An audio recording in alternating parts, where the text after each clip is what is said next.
আসসালামু আলাইকুম। আগামী 12ই ফেব্রুয়ারি যেই নির্বাচন হওয়ার সম্ভাবনা রয়েছে, সেই নির্বাচনে তো আর আওয়ামী লীগ নেই। আওয়ামী লীগ তো নিষিদ্ধ অবস্থায় আছে। তারপরেও সেই নির্বাচনে সবচেয়ে বড় ফ্যাক্টর হয়ে দাঁড়িয়েছে আওয়ামী লীগ। ভোটের মাঠে প্রতিদ্বন্দ্বিতায় না থেকেও জয় পরাজয়ের নির্ধারক হয়ে উঠেছে আওয়ামী লীগ। এমন মন্তব্য যখন দেশের মধ্যে কেউ কেউ আমাদের মধ্য থেকে করছেন, সেটি এখন দেশের গণ্ডি ছাড়িয়ে আন্তর্জাতিকভাবে আলোচনায় উঠে আসছে।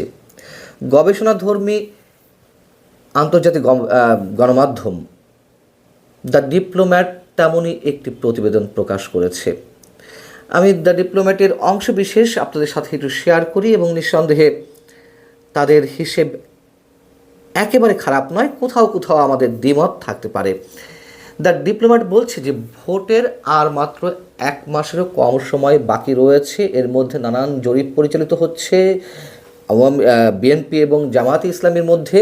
সেসব জরিপের কোনোটিতে বিএনপি ব্যাপক ব্যবধানে এগিয়ে রয়েছে, আবার কোনো জরিপ হাড্ডাহাড্ডি লড়াইয়ের পূর্বাভাস দিচ্ছে।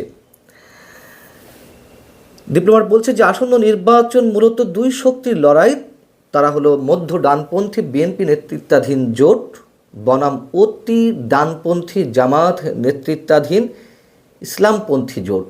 এবং বিএনপি আর জামাতে ইসলামী একসময় মিত্র থাকলেও তারা পরবর্তীতে এসে তুমুল বৈরী সম্পর্কের মধ্যে নিমজ্জিত হয়েছে, এমনটাই বলা হচ্ছে। কিন্তু বলা হচ্ছে এখানে যে আওয়ামী লীগ নিষিদ্ধ হয়ে রাজনৈতিক ময়দান থেকে সরে যাওয়ার পর বিএনপি এবং জামায়াতের মধ্যকার এক সময়ের যে মিত্রতা ছিল, যে মধুর সম্পর্ক ছিল, সেই মধুরতা এখন আর নেই। গত 1 বছরের সংবিধান সংস্কার, নির্বাচন আয়োজনের সময়সহ নানা ইস্যুতে দুই দলের মতবিরোধ প্রকাশ্যে চলে এসেছে। জামায়াত ইসলামী সম্পর্কে বলা হচ্ছে যে 1971 সালে দেশটির মুক্তিযুদ্ধের সময় বাংলাদেশের স্বাধীনতার বিরোধিতা করেছিল। তারা পাকিস্তানের সঙ্গে সহযোগিতা করে এবং ভয়াবহ যুদ্ধাপরাধে অংশ নেয়। এর ফলে দলটির ব্যাপক ক্ষয়ক্ষতি হয়। শক্ত সংগঠন ও মাঠ পর্যায়ের নেটওয়ার্ক থাকা সত্ত্বেও জামায়াত দীর্ঘদিন উল্লেখযোগ্য নির্বাচনী সাফল্য পায়নি। এবার সেই চিত্র হয়তো বদলাতেও পারে, এমনটা মোটামুটি হালকা করে বলা হচ্ছে এখানে। যেহেতু সাম্প্রতিক বিশ্ববিদ্যালয়গুলোতে যেই ছাত্র সংসদ নির্বাচন, সেগুলোর প্রত্যেকটিতে জামাত সমর্থিত ছাত্র সংগঠন ইসলামী ছাত্র শিবিরের নিরঙ্কুশ বিজয়, সেটিকে উল্লেখ করে এখানে বলা হচ্ছে। আওয়ামী লীগ সম্পর্কে বিস্তারিত কী বলা হচ্ছে এখানে? আওয়ামী লীগ সম্পর্কে বলা হচ্ছে যে এটি দল হিসেবে নির্বাচন করতে না পারলেও তাদের কিছু নেতা স্বতন্ত্র প্রার্থী হয়েছেন, যদিও সেটির সংখ্যায় অনেক কম। দশকের পর দশক ধরে আওয়ামী লীগের ভোট ব্যাংকও 30-40% মধ্যে ছিল। পতনের পর অর্থাৎ 5 আগস্ট অভ্যুত্থানের মাধ্যমে আওয়ামী লীগ সরকারের পতনের পর তার জনপ্রিয়তা খানিকটা কমলেও এখনও উল্লেখযোগ্য।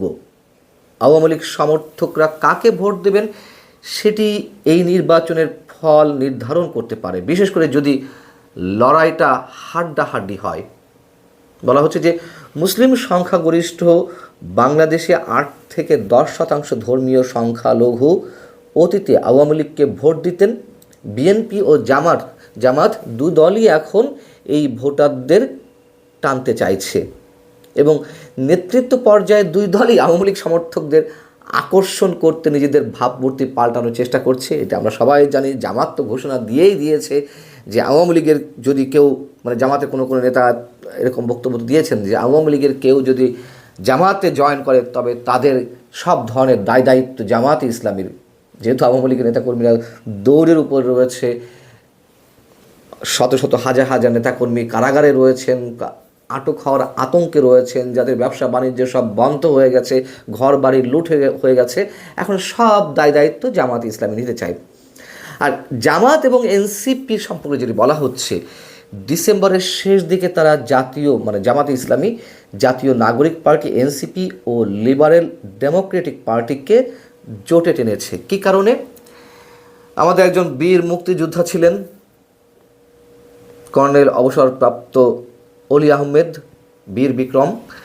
তার নেতৃত্বাধীন এলডিপিকে যুক্ত করে জামাত ইসলামী মুক্তিযুদ্ধকালীন কলঙ্ক মোছার চেষ্টা করছে। আর ছাত্র আন্দোলন থেকে উঠে আসা এনসিপির ধর্মনিরপেক্ষ অংশ ভেঙে যাওয়ায় তরুণ ভোটারদের টানার আশা অনিশ্চিত হয়ে পড়েছে। যেহেতু এনসিপির যে কিছুটা হলেও ভাবমূর্তি ছিল, তাদের যে কর্মকাণ্ড, নানান বিষয়ে বিতর্কিত কার্যকলাপ, সেখান থেকে তো মানুষ বিমুখ হয়েছে।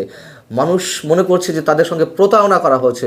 মানুষের ক্ষোভ, বঞ্চনা, এগুলোকে পুঁজি করে, আবেগকে পুঁজি করে যেভাবে 5 আগস্টের আগে রাজপথে নামানো হয়েছিল, যেই আশার বাণী দেওয়া হয়েছিল সাধারণ মানুষের সামনে, সব কিছু তো উল্টে পাল্টে দিল এই এনসিপি নেতৃত্বে থাকা ছাত্র নেতারা। তো সেটি এখানে বলা হচ্ছে যে সবশেষ পর্যায়ে হলো এনসিপি যখন জামাত ইসলামীতে যোগ দিল, তাদের আসল চরিত্রে বেরিয়ে এলো, তাদের ধর্মনিরপেক্ষতা নিয়ে প্রশ্নের মুখে পড়ল, তখন এই সব স্বপ্ন ভঙ্গ হওয়ার কারণে তরুণ ভোটারদেরও নিশ্চয়ই আর জামাতে ইসলামী আকর্ষণ করতে পারছে না। এখন কথা হচ্ছে যে আওয়ামী লীগ কাকে বেছে নেবে, আদৌ কাউকে বেছে নেবে কি না। এখানে বলা হচ্ছে যে আওয়ামী লীগ সমর্থক ও সংখ্যালঘুরা বিএনপি বা জামাত কাকে বেছে নেবেন তা নির্ভর করবে তারা অতীত ভুলতে পারবেন কিনা। মানে এই 17-18 মাসে যে পরিমাণ অত্যাচার, নির্যাতন তাদের উপরে হয়েছে, সেই বিষয়টি এখানে বলা হচ্ছে, সেটির উপরে নির্ভর করছে। জামাত এখন নিজেকে সংখ্যালঘু বা নারী বিরোধী নয় বলে দাবি করলেও প্রার্থী তালিকায় মাত্র একজন হিন্দু আছেন। তাও তো মাশাআল্লাহ অনেক, জামাতে ইসলামী হিন্দু ব্যক্তিকে নমিনেশন দিয়েছে, কিন্তু কোনো নারী প্রার্থী নেই। বিএনপির ক্ষেত্রেও একই প্রশ্ন। তারেক রহমান আজ মধ্যপন্থী কথা বললেও অতীতে জামাতের সঙ্গে জোট বাঁধার বিষয়টি আলোচনায় আসছে। বিএনপির তালিকায় মাত্র 2 জন হিন্দু প্রার্থী রয়েছেন। অতএব খুব স্বাভাবিক কথা যে এই দেশ সবার, মুসলিম, হিন্দু, বৌদ্ধ, খ্রিস্টান সবার, তাহলে কেন অন্য ধর্মের মানুষেরা এত বেশি অবহেলিত প্রার্থী তালিকা অনুযায়ী? দ্য ডিপ্লোম্যাট যেটি বলছে যে আওয়ামী লীগ সমর্থকরা ভাববেন ভবিষ্যতের জন্য কোন দল তুলনামূলকভাবে ভালো বিকল্প। বিএনপির নতুন দৃষ্টি যেটি মানুষের সামনে প্রকাশ পাচ্ছে হয়তো তাদের কাছে তুলনামূলকভাবে গ্রহণযোগ্য মনে হতে পারে, কিন্তু তারা কি দশকের পুরনো বৈরিতা ভুলে যেতে পারবে না? রাজনীতির মাঠে আওয়ামী লীগ এবং বিএনপি তো চির প্রতিদ্বন্দ্বী, এটি আমরা সবাই জানি, সেটি এখানে উল্লেখ করা হয়েছে। এবং দীর্ঘদিন ধরে বিএনপি ও আওয়ামী লীগ একে অন্যের সরকারকে অচল করেছে, রাজপথে রক্তক্ষয়ী সংঘাত করেছে। আজ সেই আওয়ামী লীগ সমর্থকরাই বিএনপির নির্বাচনী ভাগ্য বদলে দিতে পারেন। ভোটের দিনে তারা কি দলটিকে জয়ের সীমানা পার করিয়ে দেবেন? এটি হচ্ছে ডিপ্লোম্যাটের বিশ্লেষণ। কিন্তু আমরা তো জানি যে এর মধ্যে আওয়ামী লীগের হাইকমান্ড শেখ হাসিনা ভারতে বসে আওয়ামী লীগের ভোটার, কর্মী, সমর্থক সবার উদ্দেশ্যে তিনি বলেছেন যে নির্বাচন বয়কট করতে হবে।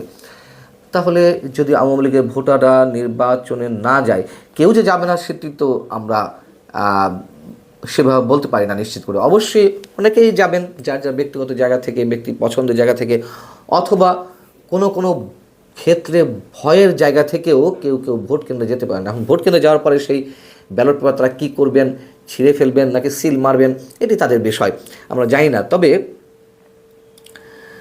যেহেতু নির্বাচন বয়কটের কথা বলা হয়েছে, সেই জায়গা থেকে কতজন আওয়ামী লীগের কর্মী, সমর্থক, ভোটার তারা ভোট কেন্দ্রে যাবে বা সেই ভোটের উপরে কতটা এর ফলাফল নির্ভর করবে, সেটিও নিশ্চয়ই আলোচনার দাবি রাখে।